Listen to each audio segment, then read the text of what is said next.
told you in less than 10 months, two ladies went from 14,000 to $1 million.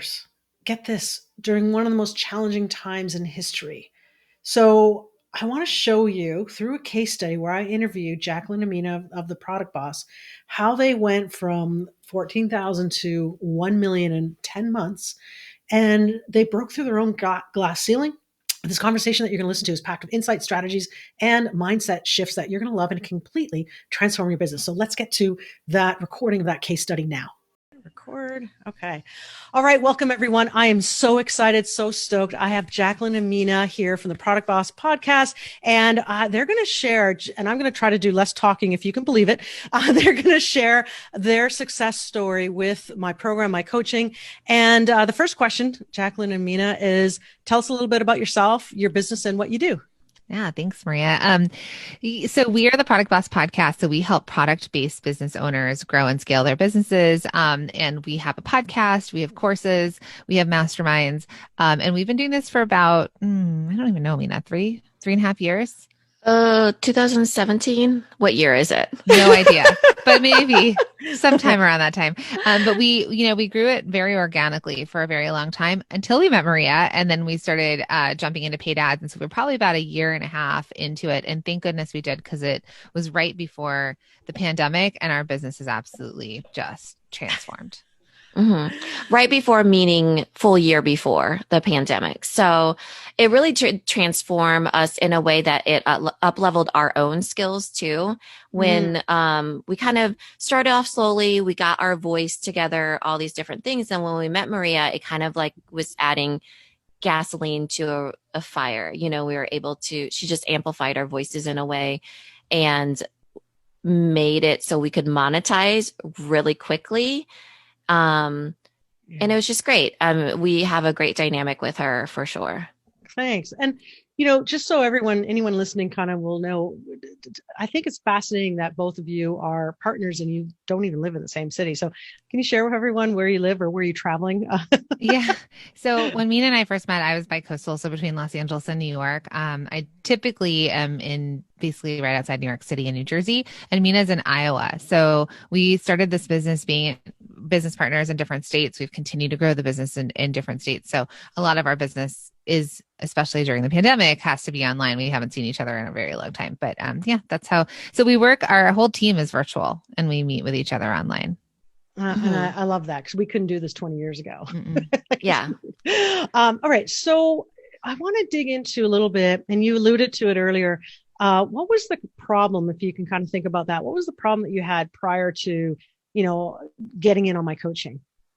Right. Well, we didn't even know what was possible for us. So we were kind of just like, it's kind of how a lot of business owners start, where it's, I have an idea, I'm going to get it up there, I'm going to try it. And we were doing that. We were quite successful organically in our minds of where we hit. But I think we had a little bit of a ceiling, like we created our own glass ceiling and we had a cap to our growth. And meeting you, I think there were two huge things that happened. One, you have such a incredible mindset and growth mindset. And so with that, you really helped us see what was possible. Like you told us when we first met you, you can be a 7-figure business, like this is you came up with these ideas for us that were like, no, you're crazy. Like, no way. So I think that was like the first part. And you continue to do that for us. You continue to kind of blow our minds a little bit to keep elevating that like taking the cap off of our potential. Yeah. Also, we had a course and we talked about it on the podcast, and we sent emails to our smaller email list, and we kind of we were like, okay, this is working, we're going slowly, and 5-figure launches were great. And then we met you. And again, that potential that you expressed us, like, you could do this, you could do that, said strategy behind it. And then we started blowing our own minds again with the potential of the course that we built and how we sold it and how we got in front of other people and the momentum. So it really just like, I don't know, like transformed the trajectory of our business and our lives. Yeah. Yeah, for sure. I think that the thing that I really admire about Maria is that she has such a cued in, she's very aggressive, first of all, but it's so cued into her gut, her intuition, and in a way that it feels so attainable for us.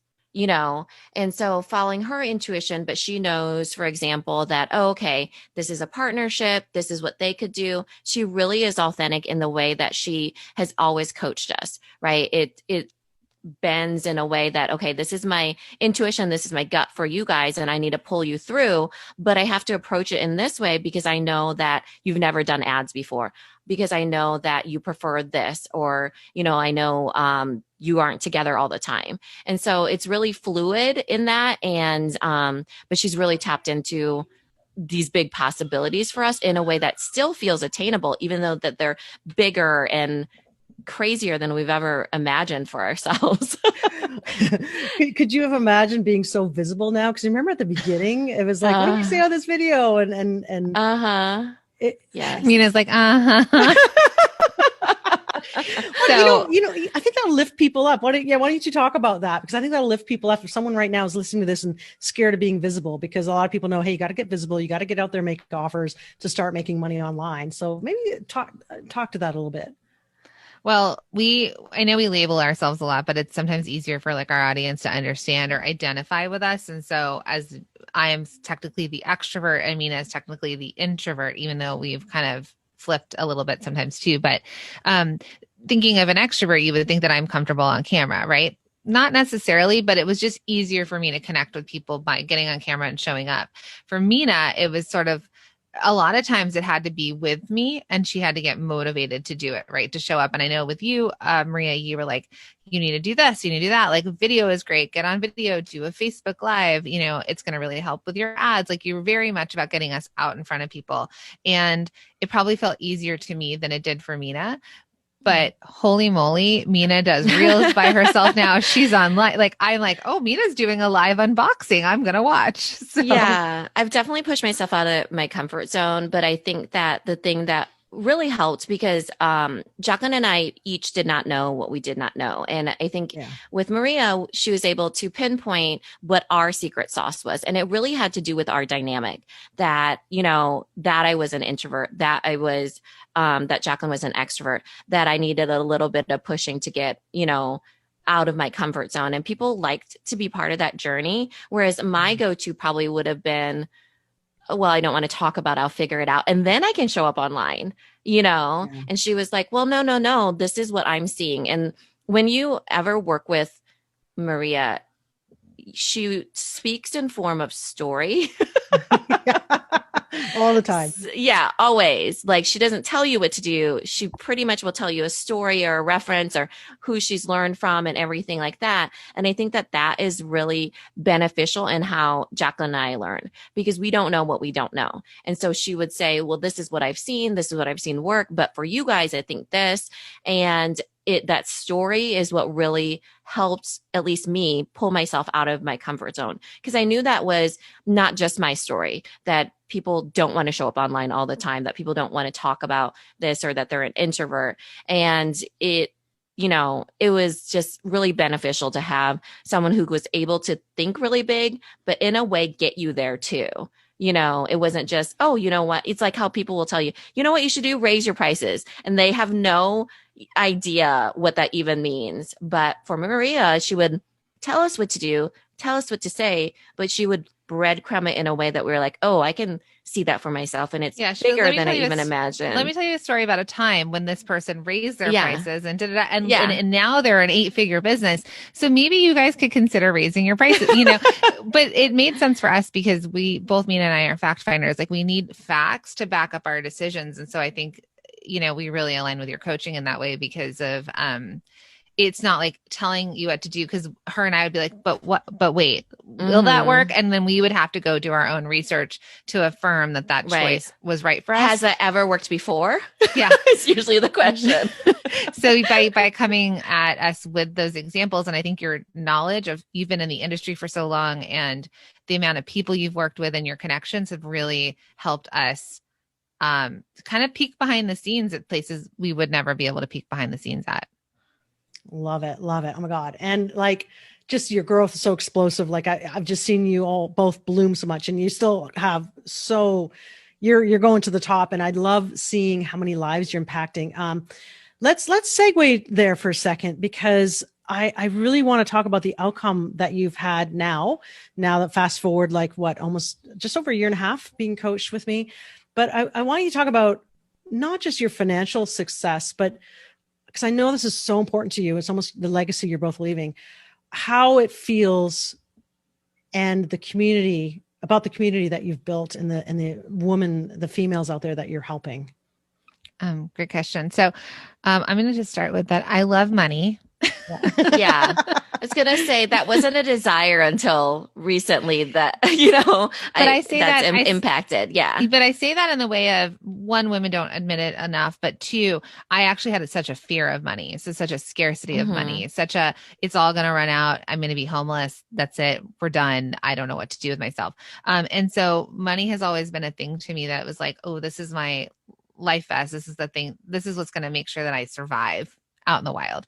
And so I used to think that that was the goal. So when we first met you, it was very much about like, how much do we spend? What do we do with ads? Like I felt like I was checking, our conversions on ads all the time and just like really like, oh my goodness, what are we going to do if we run out of money?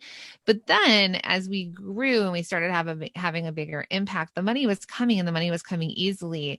And eventually Minna and I hit a huge milestone last year in terms of revenue, but we hit the revenue, but the impact, like going through the pandemic with our community, like having the ability to reach more people through paid marketing and through our courses and through organic marketing and all that.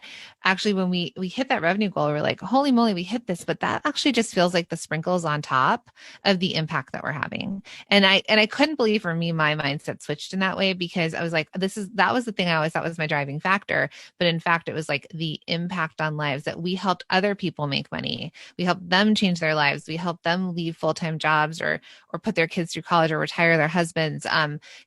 That they were building businesses and they were successful, especially during the pandemic, and watching them thrive. We said, like, not only survive, but thrive.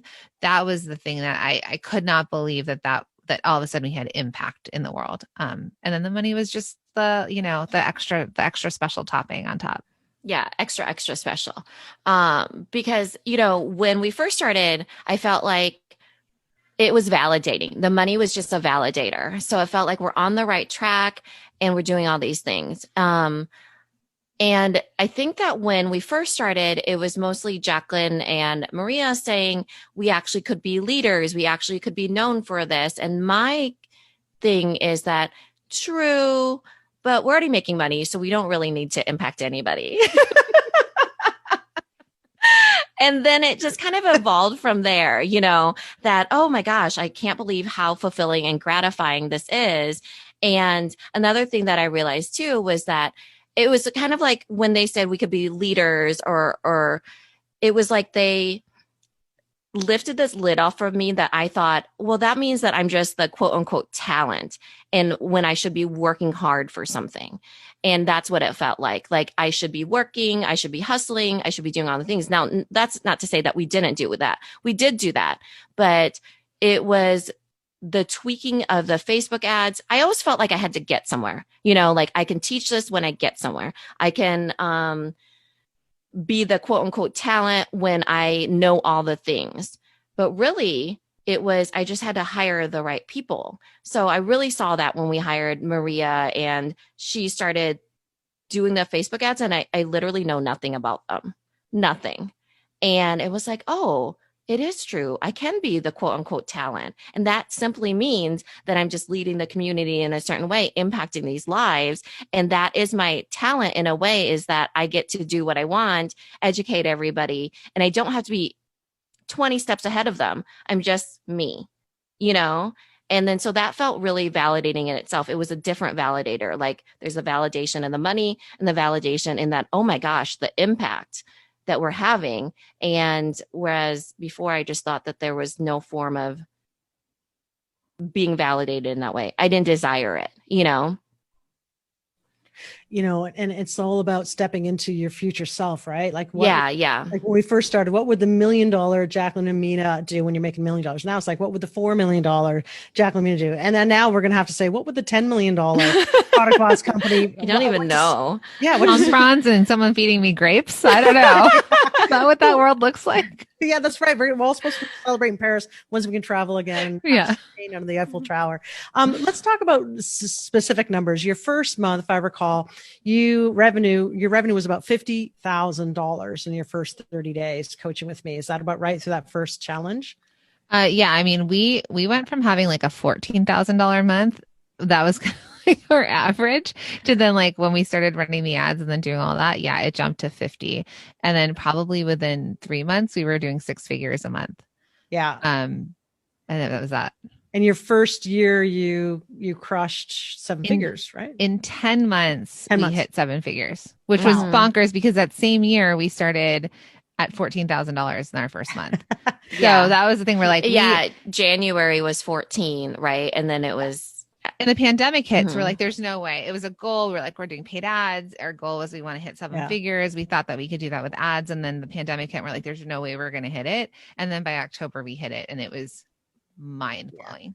And it is mind blowing. And, when we think about it, what I love too is that, cause I don't know if you remember this, but the hardest work I feel was constraining to a single offer. So you get really good at that, because it's so easy once you start making money to then go off and offer like 20 different offers.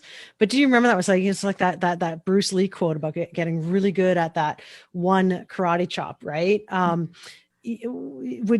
did you feel? Can you remember how that felt when I said, just get really good at selling your course? Like, you're making so much money from that. And maybe later, phase 2, we add on the micro offer. And then you have now a high ticket group mastermind. Like, sorry for the bird stripping. I'll mute myself in a second, but can you just so that someone who's listening right now can relate to that, if they're thinking about, should I do a course? Should I do a high ticket mastermind right away? Should I do a micro offer? Kind of share your journey so that someone listening can get inspired that it can be done. Just don't try and bite the whole cake off in the first month, but phase it in. Well, the cake tastes so good. As a visionary, I have so many ideas. I'm always like, we should do this and we can do that. And here's an idea. And I think there's like a beauty to visionaries. A lot of entrepreneurs are visionaries. And so they think bigger. They have foresight and they think like, oh, we should be doing this. And I think that's great. But restraint, which is probably one of the hardest things that I have actually learned, is hard. And I think, yes. And you're a visionary too, Maria. And so sometimes it's like our brains together can explode into like so many genius ideas, but what do we actually do? And I think Minna's really great at also restraining us and saying like, well, how do we focus? Yeah. And I think that as entrepreneurs, we all are visionaries in our own way. I think the hardest part was that you have to be creative, you have to be visionary, but then keeping it within a scope is sometimes the hardest part, So it's like, we can sell this course, but how are we going to do that? Okay, we're going to get really creative with the challenges going in. We're going to get really creative with the creative and the ads, So all these different things of visioning within that scope was, I think, the hardest part, because we thought we felt there was so many things that we could do outside of that, when really we could get really creative within that. And so I think that it's just hard. It was hard for us simply because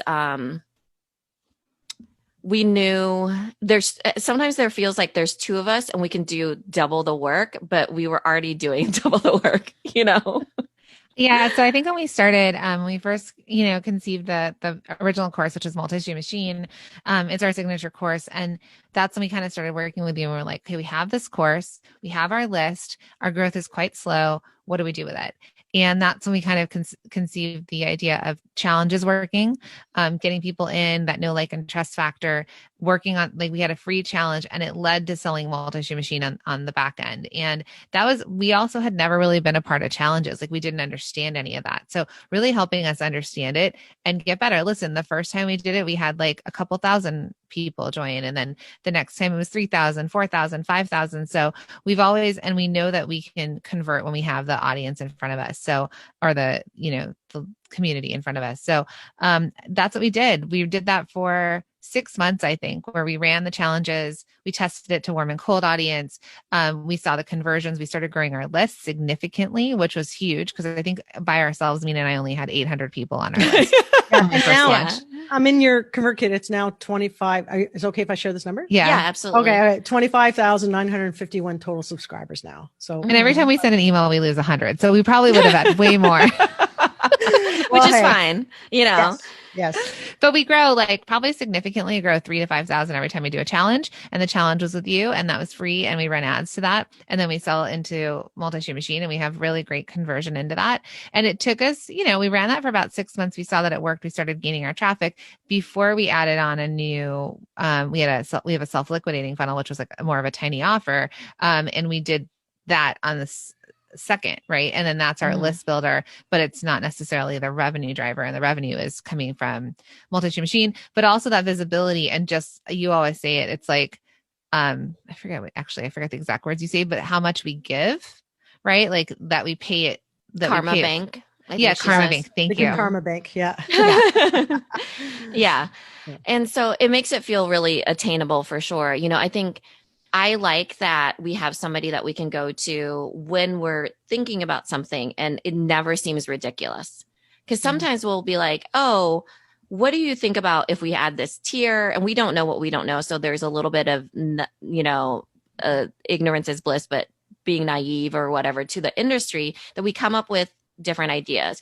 But then you're able to be like, oh yeah, I've seen people do this, or this is how you could actually do it this way. And it feels like, oh, wow, we're onto something here. You know, it feels like that. So I think when, though you did tell us to restrain, it still got our wheels turning in a different way. Yeah. I love it. Love it. Okay. 2 final questions. How has your life changed, or your lives changed and will be changed since achieving this amazing growth and outcome? Do you want to go first? Well, you had a big thing happen this month. Oh yeah. So my husband retired. He didn't retire. Each of us has a secondary business. And so, yeah. So because the Product Boss is thriving so much and I'm able to put my energy here where I want it to be, we also have the other business, and my husband is a pharmacist and he is able to come full time into our other business, which is Little Labels. And so it's been really exciting because that's a really big, huge change. But I think that I've transformed so much. I think, you know, our lives have changed just in us being more self-aware, as well as being aware of the impact that we make.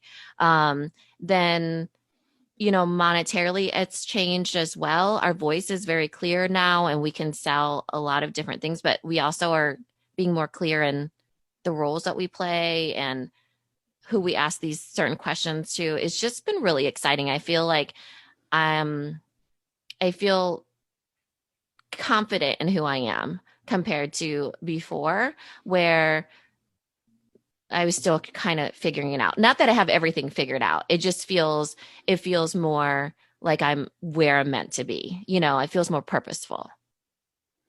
Yeah. Mina and I had met actually online through another Facebook group where I was asking her questions about Amazon for my product-based business. And so I think that, like, thinking back to how we met, and then again, you know, I'm like, should we do a podcast? She's like, I guess, you know, and then we did a podcast, and we both had our other businesses that were quite successful businesses, and we still do have them.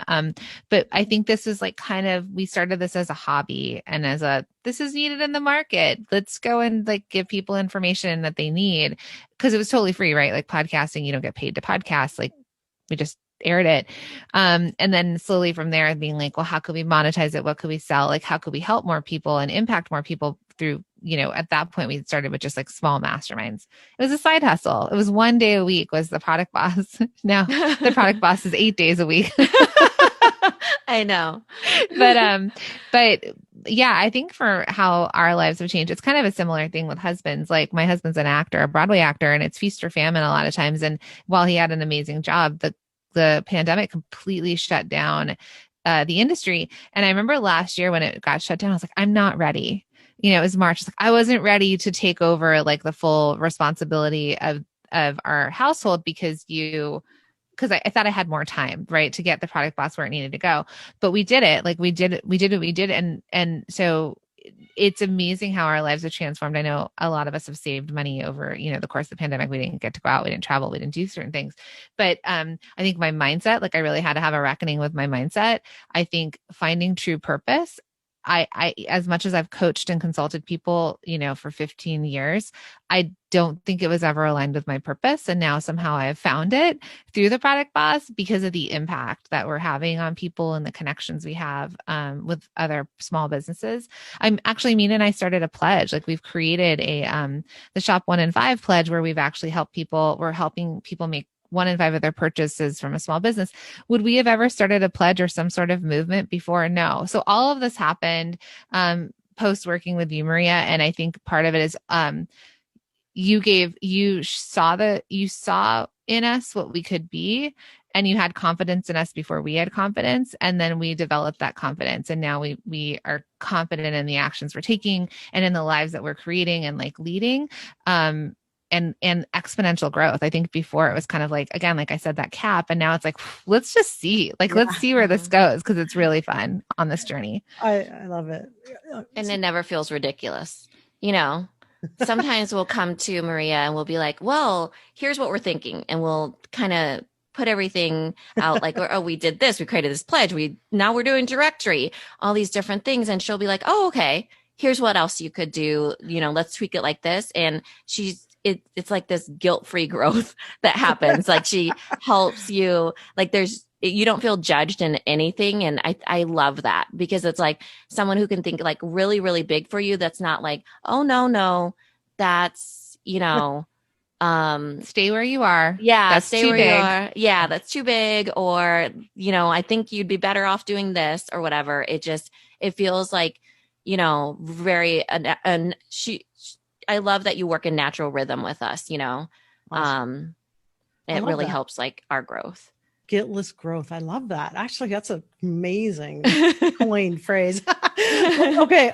Thank you. I'm like so honored. And just the last question, promise the last question, and hopefully short, because I know what your answer is probably going to be, but I'm just going to ask it. If there's anyone who's watching right now that's on the fence about booking a call to speak with me or my team about coaching with me, what would you say to them? Do it. Your lives will be transformed.